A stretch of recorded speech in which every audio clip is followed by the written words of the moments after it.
को कहना चाहता हूं, राजनीति केवल सरकार बनाने के लिए नहीं की जानी चाहिए। राजनीति की जानी चाहिए तो समाज बनाने के लिए की जानी चाहिए, देश बनाने के लिए की जानी चाहिए। जहां तक हमारे केंद्रीय सरकार का प्रश्न है, हमारे प्रधानमंत्री का प्रश्न है, बहनों भाइयों, मुझसे बेहतर आप लोग अच्छी तरह जानते हैं जिन जिन योजनाओं को उन्होंने लागू किया है और भारत का मस्तक सारी दुनिया में ऊंचा किया है। मैं उस विस्तार में बहुत जाकर अपनी बात को लंबी नहीं करना चाहता। मैं तो एक कार्यक्रम की यहां चर्चा करना चाहता हूं, आयुष्मान भारत। बहनों भाइयों, दुनिया में किसी भी देश में इस प्रकार की योजना लागू नहीं है। अमेरिका दुनिया का ताकतवर देश माना जाता है, लेकिन अमेरिका में भी लागू नहीं है। आयुष्मान भारत कार्ड यहां भी कुछ लोगों को प्राप्त हुआ होगा, यहां तक मुझे विश्वास है। मिला है कुछ लोगों को यहां पर आयुष्मान भारत का, कुछ लोगों को आयुष्मान भारत का कार्ड मिला है कि नहीं? जरा हाथ उठाइए। और लोगों को मिला है। आप चाहे रामनगर में बीमार पड़ जाएं, लखनऊ में बीमार पड़ जाएं, कलकत्ता में बीमार पड़ जाएं, चेन्नई में बीमार पड़ जाएं, तो बहनों भाइयों वहीं पर बैठे बैठे आयुष्मान भारत कार्ड के माध्यम से एक वर्ष में 5 लाख रुपए का मुफ्त इलाज करा सकते हैं। यह है आयुष्मान भारत कार्ड की योजना।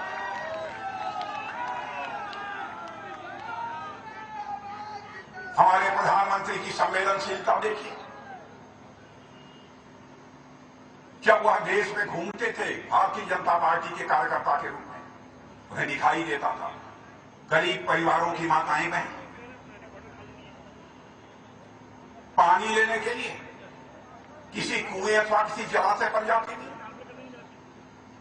और घड़े पर घड़ा पानी का भरकर किलोमीटर 1.5 किलोमीटर की यात्रा करते हुए अपने घरों में वह पानी लेकर आती थी। कैसी संवेदनशीलता है हमारे प्रधानमंत्री की। उन्होंने फैसला किया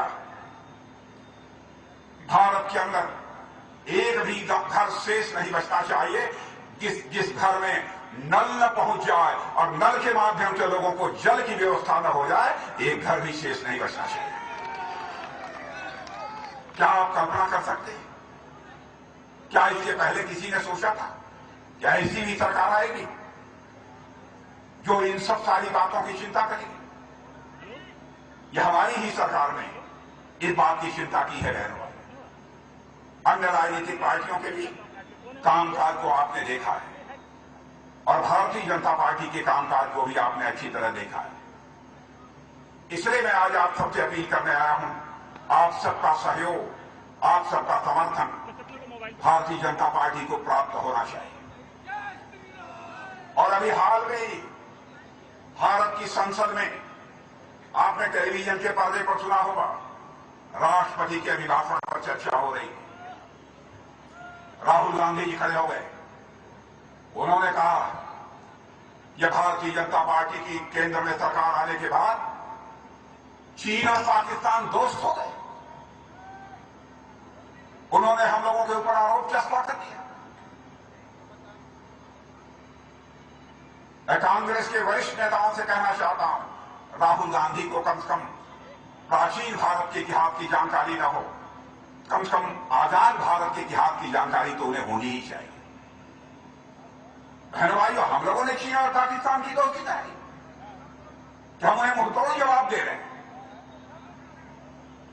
जब पंडित जवाहरलाल नेहरू भारत के प्रधानमंत्री थे, उस समय सक्सकाम घाटी जिस पर कि पाकिस्तान का अवैध कब्जा था, उसने चीन के हवाले कर दिया था। बहनों भाइयों, उस समय भारतीय जनता पार्टी का कोई प्रधानमंत्री नहीं था, भारतीय जनता पार्टी की सरकार नहीं थी। पाक अधिकृत काश्मीर में जो काराकोरम हाईवे बना था, वह पाकिस्तान और चीन की सांठगांठ से वह काराकोरम हाईवे बना था। उस समय भारत की कोई प्रधानमंत्री थी तो Shrimati Indira Gandhi. China Pakistan economic corridor जब बना था तो उस समय भी डॉक्टर मनमोहन सिंह जी भारत के प्रधानमंत्री थे। बहनों भाइयों, भारत के किसी भी पूर्व प्रधानमंत्री के बारे में मैं कोई टीका टिप्पणी नहीं करना चाहता, क्योंकि यह मैं मानता हूं प्रधानमंत्री होता है चाहे वह किसी भी पार्टी का हो, वह व्यक्ति नहीं होता है, वह संस्था होता है। स्वस्थ लोकतांत्रिक व्यवस्था में संस्थाओं की इज्जत की जानी चाहिए, उसका सम्मान किया जाना चाहिए। यह भारतीय जनता पार्टी की सोच है। लेकिन जो हकीकत राहुल गांधी ने जिस मामले को उठाया है, उसको हम बयां कर रहे हैं। चाइना और पाकिस्तान की दोस्ती तो आपके शासनकाल में थी, भारतीय जनता पार्टी के शासनकाल में नहीं रही।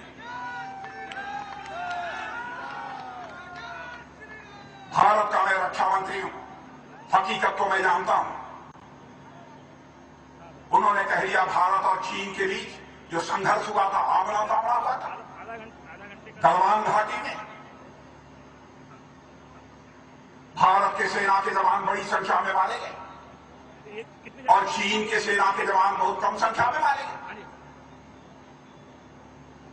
ये कांग्रेस के नेता, ये समाजवादी पार्टी के लोग भारत के सेना के जवानों के शौर्य, पराक्रम और साहस पर यह सवालिया निशान लगाने की कोशिश कर रहे हैं।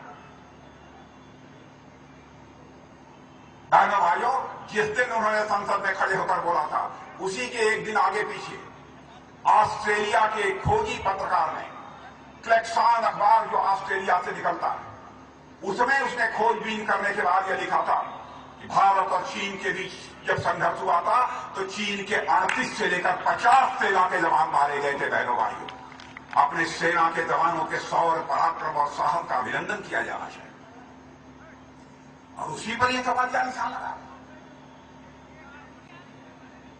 इसलिए मैं आप सभी लोगों से अपील करने के लिए आया